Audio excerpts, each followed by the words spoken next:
ఈ గడిచిన 5 సంవత్సరాల్లో ఈ వైఎస్ఆర్సీపీ ప్రభుత్వంలో మహిళల పైన చాలా దాడులు జరిగాయి, చాలా అరాచకాలు జరిగాయి.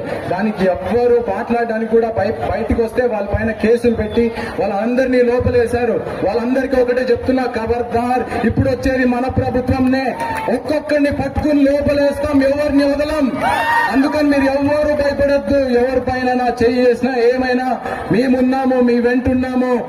ఎవరైనా దగ్గరకు వస్తే ఇప్పుడు వచ్చేది ఇక్కడ రామకృష్ణ గారు, అలాగే మన ఎంపీ గారు సీఎం రమేష్ గారు, వాళ్ళిద్దరు వస్తున్నారు. ఎవరన్నా మా దగ్గరకు వస్తే ఖబర్దార్ అని చెప్పండి. ఇంకో విషయం చెప్తున్నాను, ఇంకో ముఖ్యమైన విషయం ఇదేంటంటే, ఇప్పుడు ఎన్నికలు వస్తున్నాయి, మీరందరూ ఓటేస్తున్నారు.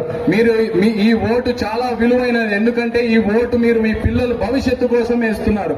ఎంతో కష్టపడి మీరు మీ పిల్లలందరినీ చదివించి వాళ్ళ స్కూల్ ఫీజులు కట్టి, కాలేజ్ ఫీజులు కట్టి, బస్ ఫీజులు